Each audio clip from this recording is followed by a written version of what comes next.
Adventure in Pipeman on W4CY Radio.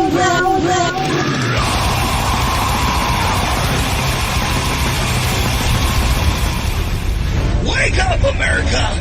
It's time for the Adventures of Pipeman on W4CY.com, West Palm Beach's #1 internet radio station. Here's your host, the Pipeman.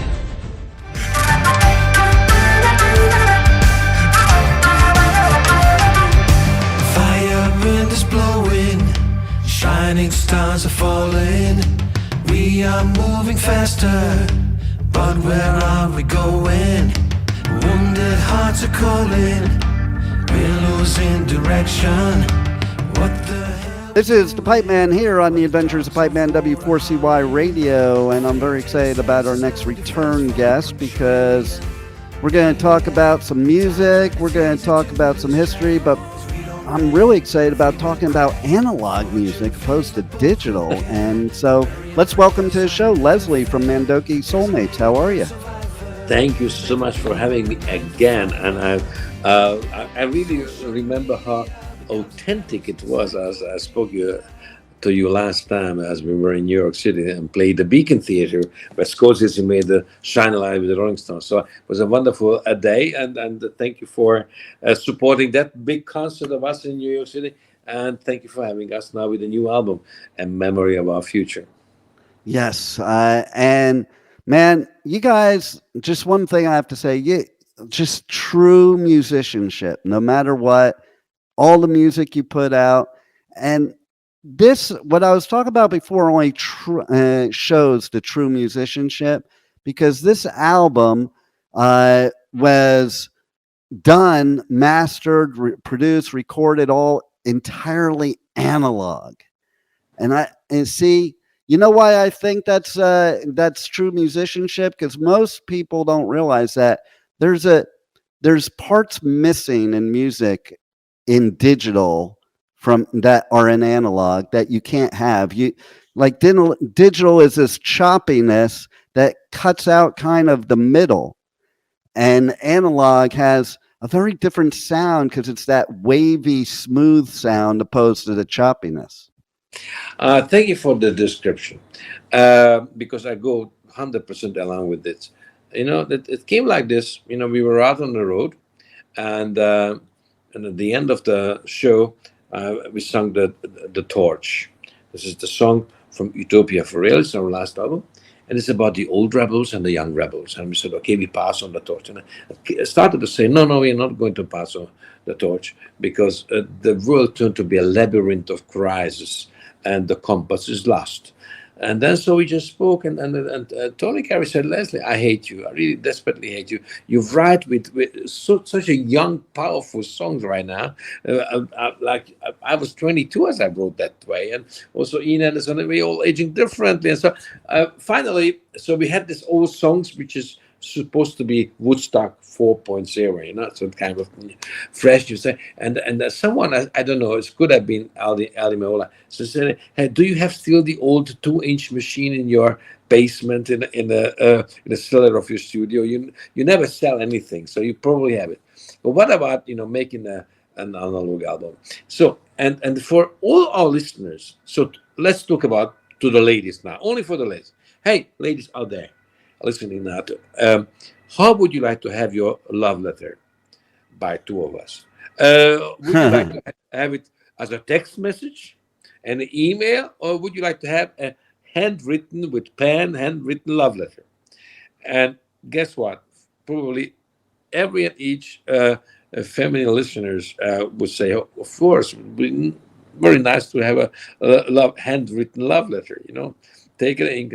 So, and the analog recording has three different aspects. The one you were describing, segment to none, so the description is great.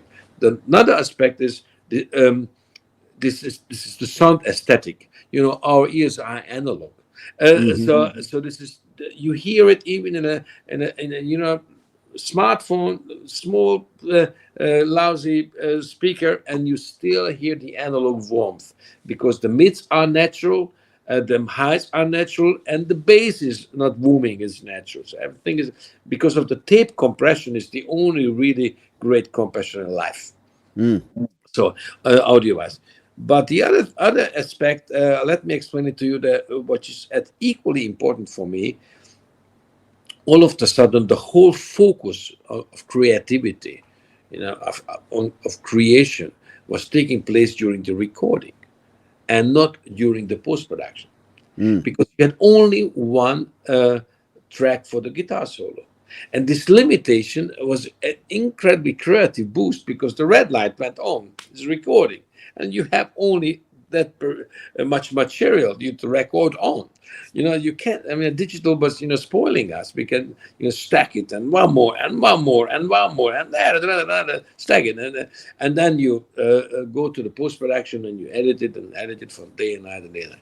So at the end of the day is a handwritten love letter to our audience, and it's really went down as it you hear, and you have this incredibly fortunate honor that you have this best musician on earth you can have. Greg Lake, the late Greg Lake of Emerson, Lake and Palmer, said once in a BBC interview about Mandoki Soulmates as he was performing with us. And the BBC guy was just asking us, what about Mandoki Soulmates? You are the hero of Emerson, Lake and Palmer and King Crimson. I said, well, it's very simple. Best band of the world. And so, because you had Steve Lukather, Al DiMeola, and Mike Stern on guitar, to make a long story short, if you are so fortunate like me and honored by these, legendary, iconic, great players, it was so fantastic to record them in analog, because you had this, kind of sweat, a positive, pressure on you that, the red light is on and you fire right now. So this was wonderful. I think too, sometimes it does make it better to have that feeling of having to do it right from the beginning, opposed to, we can fix it later.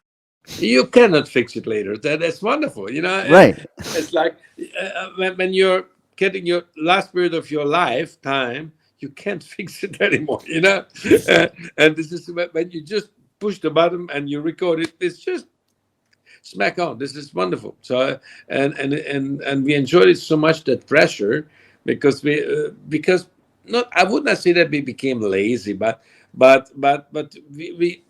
put the focus in the last period of time. Always, be programmed at the beginning. That you had a MIDI sort of structure before you replace them track by real life, and then post-production. And now all of a sudden I just wrote the music sheets, and the lyrics were just typed out, but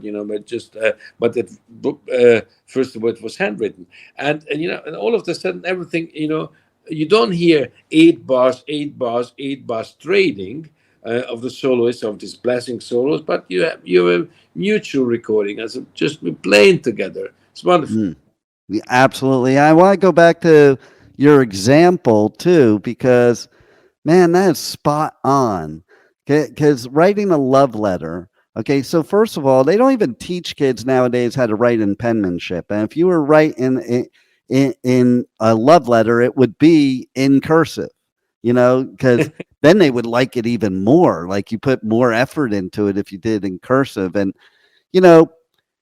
just like music, there's something missing when you do an email or a text message opposed to writing it out, and it's the same.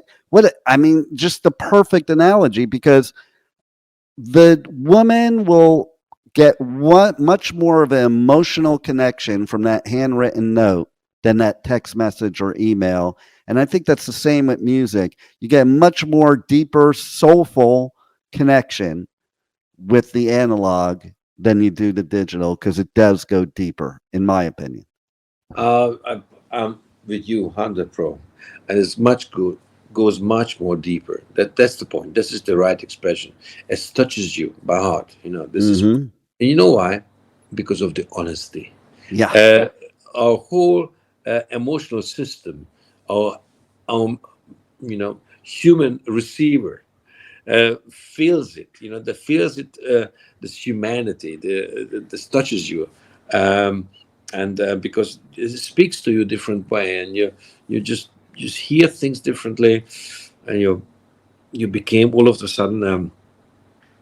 You feel that it's not 2.5 minutes, it's the right length of a piece of music, so this very extremely short attention span, but what came from social media and all this, and all of a sudden it's just enlarging it, so because you're enjoying it, because it doesn't really hurt you, that doesn't Yeah. implies you have to get switch on and watching TV and taking your smartphone, and you have your iPad on, and so this is just all of a sudden it calls you in Yeah. to hey, let's take a walk on the right side, and enjoy music again, even if you listen to in your smartphone device, or just put on a headphone, but you feel the difference. Key word is feel, because people think of music and if they don't understand, they think it's all about hearing. I think the most important part of music is the feeling you get from it, and the feeling that even a musician gives from it. There's something to it. I remember when I was taking in college a music appreciation class, and they were teaching how to write a like long lasting hit song. And basically, what they say is, there's three types of people, which we know. There's visual, there's auditory, there's kinesthetic. And in order to write a hit song, you have to have all three components. Well, the kinesthetic is the feeling type of person. The auditory is the listening type of person. The visual is the seeing type of person. So if the sound of the music was the only component, then it wouldn't be as full, and it wouldn't have such mass appeal and be as great a music. You have to have all three components. Absolutely. This, what a wonderful conversation, because you know what, I'm enjoying this so much to talk to you, because normally it's a Q&A on radios, and this is not, because we just talk like buddies, like we would Exactly. have a beer or a coffee, and reflecting life, in the mirror of the analog music. So I mean, a mirror of reflecting, and then maybe if I may add one more aspect to it. Yeah, definitely. We are living in trying years. This is just a kind of emotionally difficult, challenging times what we are going through. Yeah. You mentioned that you're a father, you even a grandfather in your young years, and we have a huge responsibility for our kids, especially grandkids. Because one day, whenever, hopefully, a long time to go, but one day we are going to pass over the torch, and I would like to be someone who can tell to the kids, we will give our utmost best to pass over a better world to you, and unfortunately, I'm a guy who was there 89 as the Berlin Wall came down, and the Iron Curtain has been destroyed, and we were just about having a paradise on earth, because the Cold War was gone, and I had the feeling I have to write music about this peace and freedom, because I was growing up behind the Iron Curtain, and I was an extremely American-minded person, where Woodstock was like the communists were saying, I was poisoning my mind, because I was listening secretly to Voice of America radio station, and the Russians were just disturbing that, Yeah. shortwave radio, and I was illegally I learned English, but which we should not, because the idea of the Russia's occupation was that from North Korea to Cuba we all speak as a second language Russian, the Western Hemisphere English and the Eastern Hemisphere. So, and I hated it. I tell you, I hated it so much, so badly. And today we had to do this album because. We had to call it like that, a memory of our future, because as one of the choruses, hard times create hard people creating easy times Easy times create easy people, and easy people create hard times again. That's where we are now. So, we would love to give our audience, after all the music lover, this compass back, to repaint our black swan on a record to white again, to be the light at the end of the dark tunnel. So Yes. that let's give an answer. And one more thing, we are living in a divided world. And one of our posters when we are touring Europe is saying music is the greatest unifier. And we have to relearn, seriously relearn the fact that that if someone having a different opinion, the oppositional opinion of yours, that's not your enemy. It's just the guy who has another opinion. Yeah. And this is this is the message of if you go through the album, first song, Blood in the Water, then Enigma of Reason, The Wanderer, Big Quit, Davis Encyclopedia, this which is about the awful result of social media. This, because as you were a young kid and I was a young kid, our heroes were Jimi Hendrix and Eric Clapton.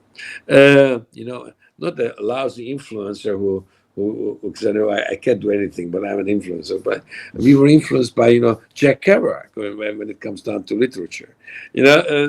So we had our heroes. They changed the world to a better place. So this album is also a lot about this. We stay loud. The old hippies are back, and we would like to take the hand of the young rebels, and as we are old rebels, and with this analog, handmade music to create something what's going to stay the test of time. I love it. And you touch on so many points that are so important. And I think that's what's going to unify us. And you touch on a point that I talk about all the time. Music is the great unifier. It's the great therapist. And Absolutely. I think a big reason, it's my opinion, a big reason that people are so angry right now, so divided, so attacking, is because we went 2 years without any live music, no outlet. Music is the outlet of all of our anger, frustration, depression, and all that stuff. And we had no outlet. We had to sit by ourselves with all these things, with nothing to get it out and create the positive energy. And I think that's what created what we have too. And if we want a solution to all these problems in the world, I think we just need to have one big world music festival where everybody attends and we could all, stand up united together, because I don't know, all these politicians all over the world, they're pretty smart because they're using the oldest trick in the book and we're falling for it. And I say they're all on the same team and it ain't mine. My team is the rest of the world. Thank you so much. I only can sign it. You speak my mind, actually. Thank you so much for that, because this is all about. And music could heal the world. Let me share with you a little story about that. Yes. After that, the war, the Iron Curtain was coming down, and Europe became free. The Cold War was over. One day, Mikhail Gorbachev was calling me, the former president of the Soviet Union, who actually destroyed the communism. And he was asking me to give him music for charity project. So actually, I invited him and his late wife in my studio, and we had a long talk. And shortly before that, Henry Kissinger was here. Who was awarded me for being an anti-communist fighter. Nice.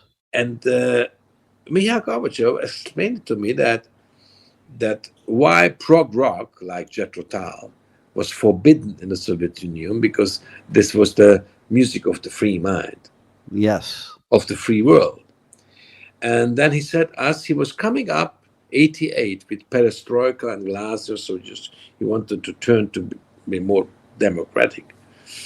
Then his idea was to that the Russian Communist Soviet state-owned record company is going to print 1 million copies of the Jethro Tull album of the time, Passion Play, and they just to prove to the kind of intellectual students leadership in Moscow, St. Petersburg, and Iran that now prog rock is going to be allowed. So we are attending to get free. And then I all of a sudden understood what music means to us who were unfortunately were born and raised behind Iron Curtain without the American individual freedom.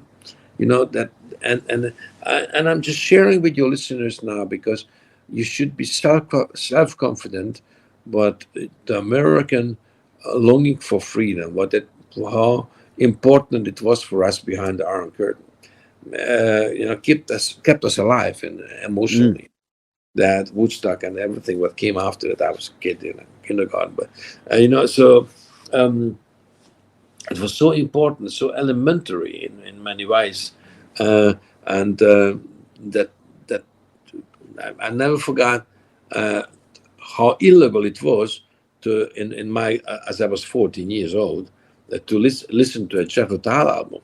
I mean, if you had a seventh tape copy, a seventh generation mono tape copy, you were just a king. You could impress the girls in the school, in high school. You say, "Oh, I have a seventh generation mono," and that you put a little smile on to all our listeners' face. The lousiest tape recorder was built in Prague, in Czech, and they called Tesla.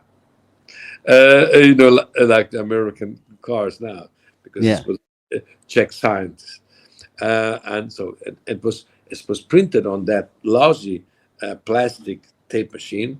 It was written as stereo, but had only one speaker. That was Eastern Bloc, So and the only bridge to you guys who lived in freedom was music. To learn that melodies, to learn that harmonies, to understand the lyrical context, and so music is today the greatest unifier against this awful division, but destroys everything. But back then, it was also the music was the bridge to freedom. Well, and Berlin nowadays is a perfect example of that because, like, I was there a few years ago, and I would have never imagined what you lived through while I was sitting there in Berlin because it was so progressive there and felt so free there. And then the live music, I mean, it's just everywhere, and so it is amazing where Berlin has come nowadays from that experience that you experienced that I think maybe they're more of the example for the world in a good way now than in a bad way that it used to be. Yeah, absolutely. I mean, now it's turned to the opposite as it was. Because this decades of longing for freedom, and you got killed with the censorship, the torture, then there's you've been told, like me as a kid, you're never gonna see Los Angeles or Miami or London or New York City or Berlin, so never or West Part. So music could transport so much of those emotions. How you longing for freedom, and that's why we wrote those songs, and that's why we recorded, and that's why we were choosing the most honest, the most authentic way to record. That's why it's analog. I love it. So tell everybody how they can reach out to you on socials, on the web, and get the new album, check out all the new music, and everything else you have to offer. Oh yeah, sure. I mean, you can find us everywhere. Actually, if you type in your device in Mandoki Soulmates, Mandoki, and so Mandoki. Hungarians are speaking, like writing that to speak phonetically. So Mandoki Soulmates, and a new album is A Memory of Our Future, and you will find it everywhere and on all streaming services, and of course if you really want to go crazy, then buy a vinyl, a double vinyl with a 32-page book to that, or a CD also, very nice. I mean, I've worked a lot on this, so the painting is, and it is the back cover. And you will find Ian Anderson of Chatterton, L. DiMeola, Mike Stern, Randy Bracker, Bill Evans, Till Brunner, Tony Carey, Corey Henry, Nick Van Eden, Simon Phillips, Jesse Siebenberg, John Halliwell, Supertramp, Mark Hart, Steve Bailey, Richard Boner. So and a truly super group. And we think there's we are 31 years together, this gang, but we think this is the best big great ever. It's a wonderful piece of music, and you will find us on the socials also, Mandoki Soulmates, and also, of course, our landing page. So enjoy, and if you really want to make yourself a great present or your loved ones, then Amazon CD or a vinyl, because this is really, if you get a vinyl, a double vinyl, that you will experience a very special acoustic moment of your life, because it's really truly that's what your ears are asking for since ages.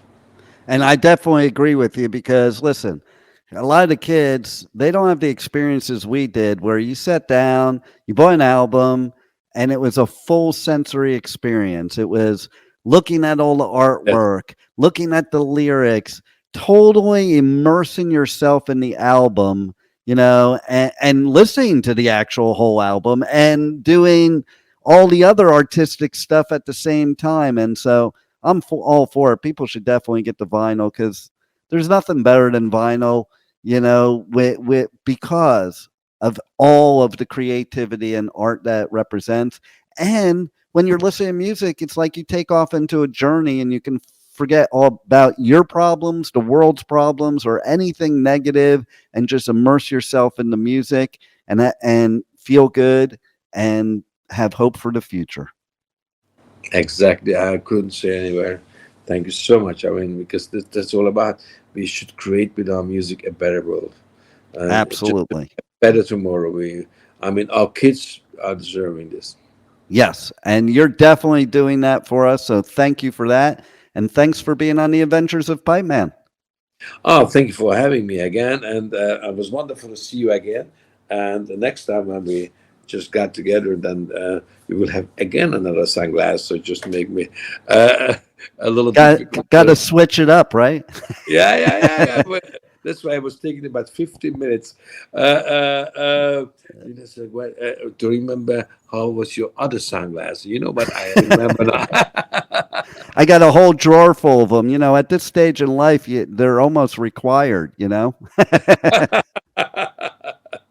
Oh, yeah, your granddad. Fine. That's right. That's right. Well, thank you so much for having us, and let's rock. So here was the Mandoki Soulmates, Leslie Mandoki, with A Memory of Our Future. Thank you so much. Thank you for listening to the Adventures of Pipeman on W4CY Radio.